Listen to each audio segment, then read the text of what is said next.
معلوم ہوتا ہے کہ عائشہ کا مرتبہ کیا مقام ہے.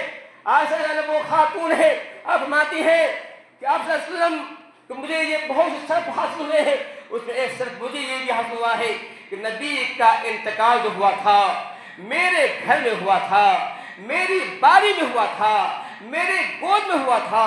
اس حال میں نبی کا سر جو تھا بین سحری اور نحری، میرے سینے میرے ٹھڈی کے بیچ میں تھا. اس حال نبی کا انتقال ہوا تھا. فرماتی ہیں کہ اللہ تعالیٰ نے مجھے یہ بھی شرط کیا تھا کہ آخری وقت میں نبی کا لعاب میرے لعاب سے ملا دیا تھا.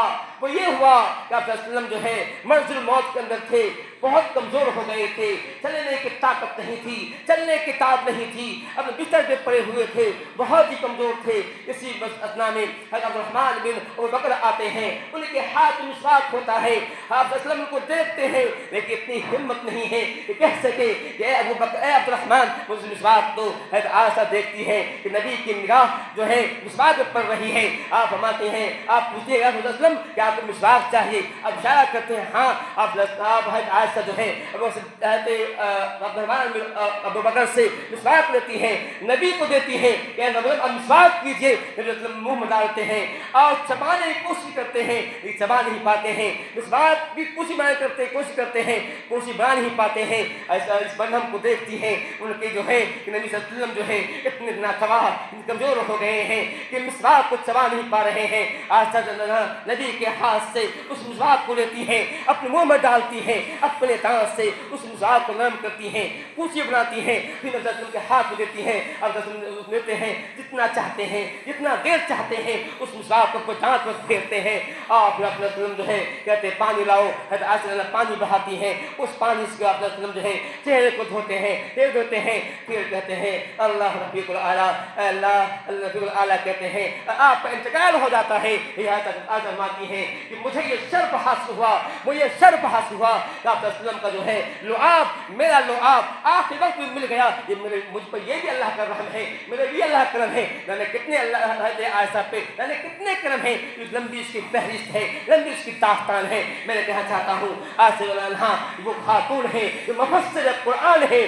جب بھی صحابہ کرام کو کسی مسئلے کا خلاف ہوا ہے، کوئی مسئلہ آیا ہے وہ سمجھ نہیں آ رہا تھا، اور صحابی جو ہے عائشہ پر آتے تھے، کہتے ہیں اے عائشہ عنہا، اے مومنوں کی ماں، یہ مسئلہ درپیش ہمارے سامنے درپیش ہے، یہ مسئلہ ہے، بتائیے اس میں کیا حل ہے. نبی نے کیا فرمایا ہے؟ آپ عائشہ عنہا بتاتی تھی نبی کا اس میں یہ مسئلہ ہے، نبی کی طریقہ اس تعلق سے یہ فتویٰ ہے، یہ حکم ہے.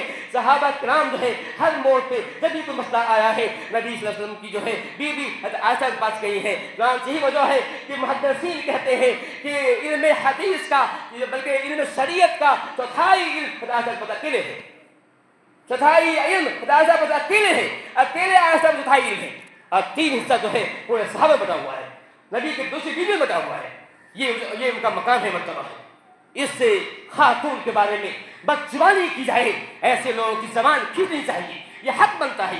اگر کوئی نبی کی بیوی کو برا کہتا ہے، کوئی نبی کی بیوی کو نہیں، نبی کو برا کہتا ہے، کوئی نبی کی بیوی الزام لگاتا ہے، کوئی نبی میں الزام لگاتا ہے کہ نبی نے ایسے کہ اور اچھا تو بری تھی. یہ بات میں نہیں کہہ رہا ہوں، میں بلکہ مفسرین نے محدثین کی بات میں اگر کر رہا ہوں. ان کا یہ کہنا ہے کہ اگر کوئی نبی صلی اللہ علیہ وسلم کی بیوی پر الزام لگاتا ہے، وہ نبی صلی اللہ علیہ وسلم پر الزام لگا رہا ہے، تو کہہ رہا ہے کہ نبی نے جانتے ہوئے کہ ایسے اور انتخاب کیا جو بدتمیز تھی، بدچلن تھی، فاحشہ تھی، بدکار تھی، فتو پاکدامنی سے کوسوں دور تھی. جو کہنا